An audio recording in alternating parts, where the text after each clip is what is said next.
Welcome back. Well, INEC has declared a date for the 2019 presidential elections and also the governorship elections that will take place in that year as well. And to that end has also started distributing permanent voter cards again. So if you did not get yours, perhaps people should start looking out for that. But we have with us now Mr. Mohammed Nalado, who is Chairman, Inter-Party Advisory Council and also National Chair, Accord Party. You're welcome to Sunrise Daily. Thank you very much. Good morning.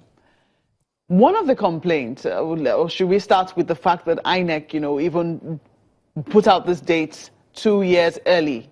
What was your reaction when you heard that INEC had, released those dates? Actually, what INEC did was not announcing election date or election timetable. Mm-hmm.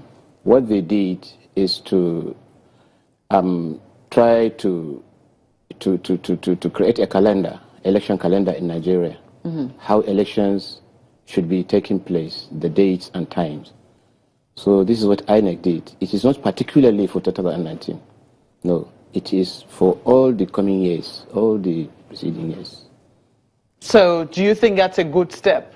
It is a good step because it makes political parties and other stakeholders to get ready on time to know when is election year and what they should do at that particular year and when to start preparations towards the election. Well, you also know that quite a number of criticisms greeted it.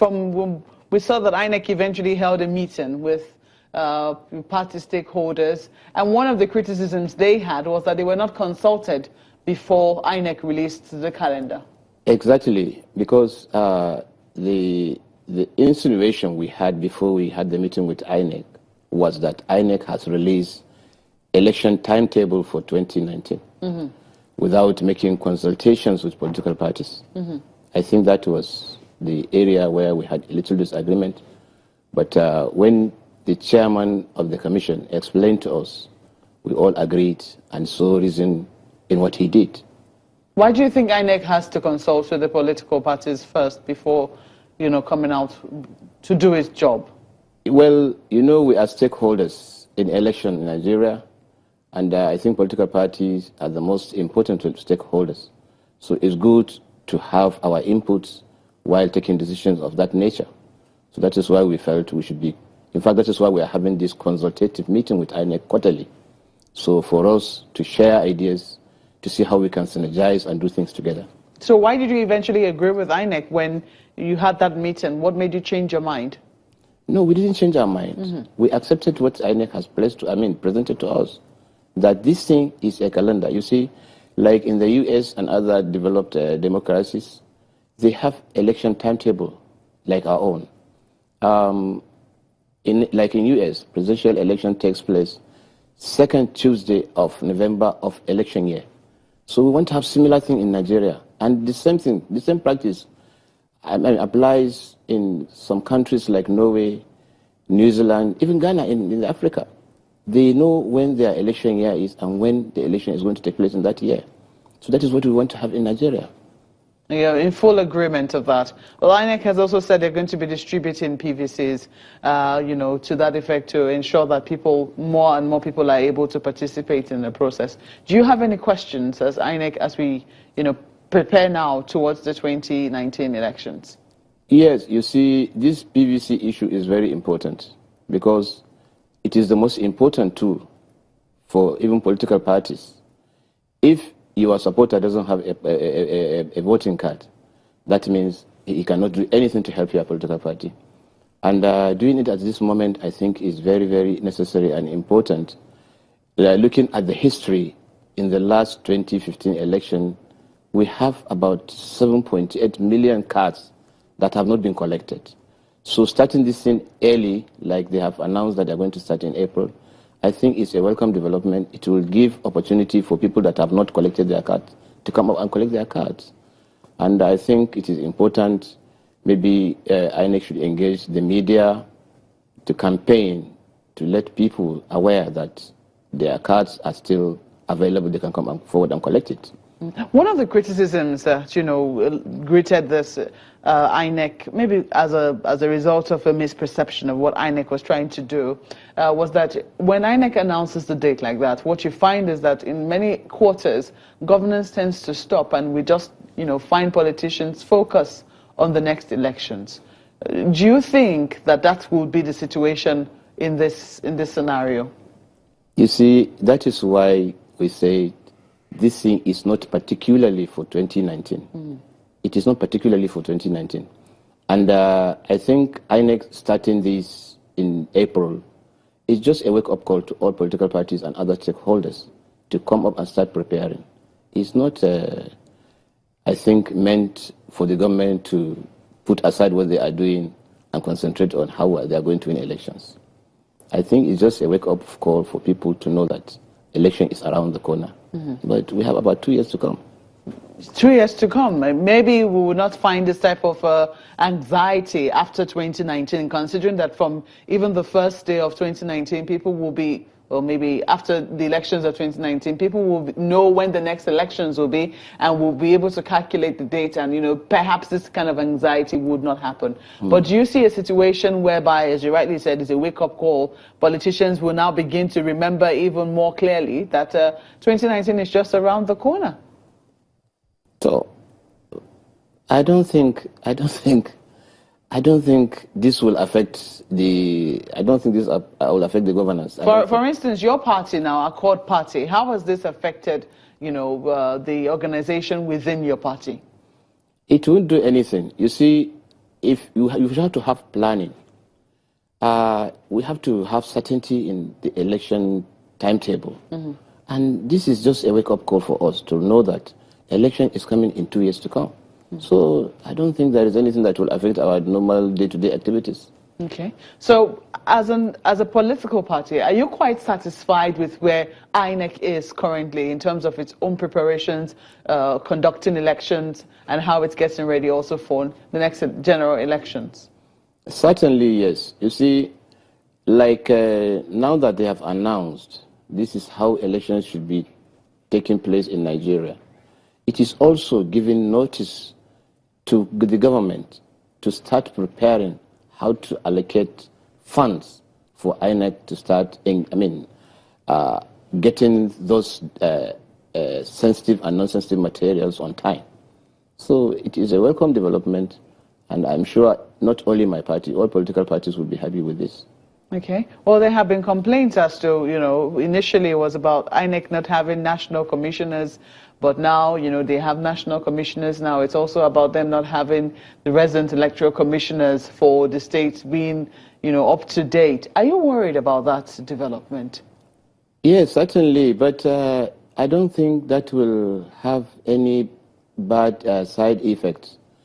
We have directorates in INEC. We have civil servants that have been doing this job, and they are still there. They are the experts. They are the ones that design all the programs that INEC undertakes. So I think absence of resident electoral commissioners is an issue.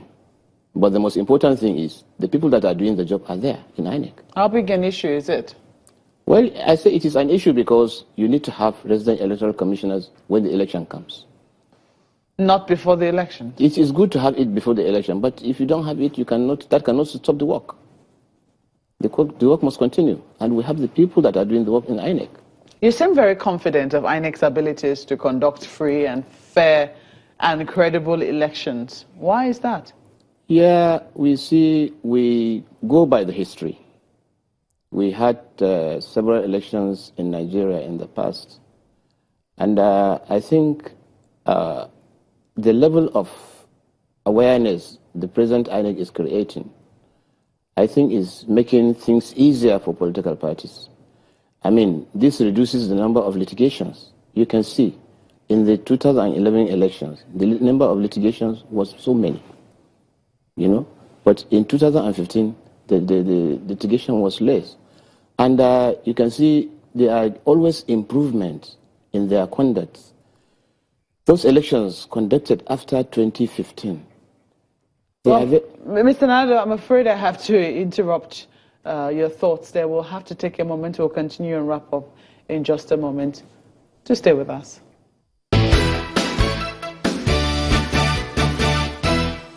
Welcome back, Mr. Nalado. I mean, in terms of the distribution of the permanent voter cards, let's talk about the performance, for instance, the last elections. Are there any advice that the Advisory Council gave, or are you satisfied with the performance of the card readers during the last elections?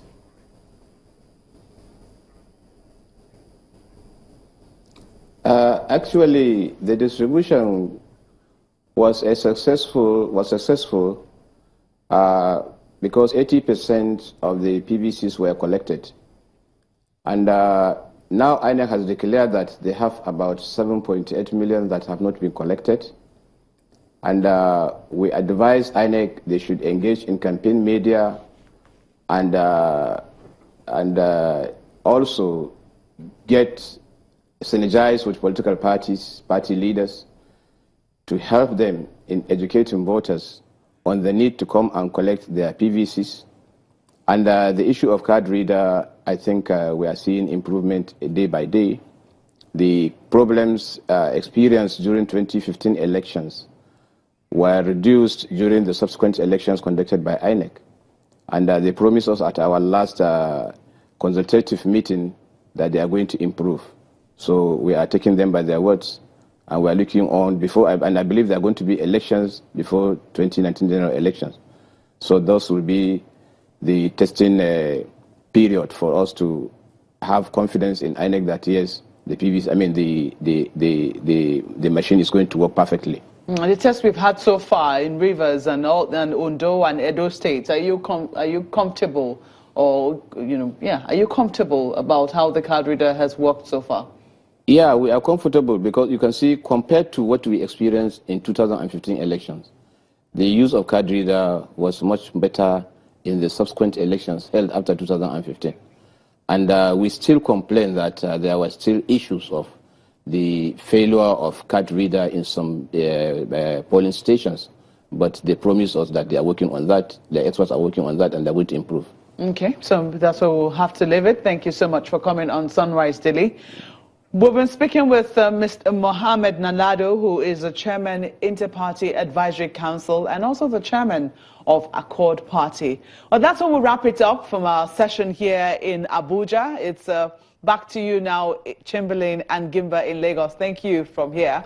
Amaokbe Ogun. Well, yes, indeed, but we also like to thank Jubrila Anyila, John Egwaroye, and SB Olale for all your comments and many others. Thank you for watching. I'm Chamberlain Uso. Of course, having the hopes that we'll try to visit some of those your comments as we can. I'm Gimba Omar. Thanks for watching.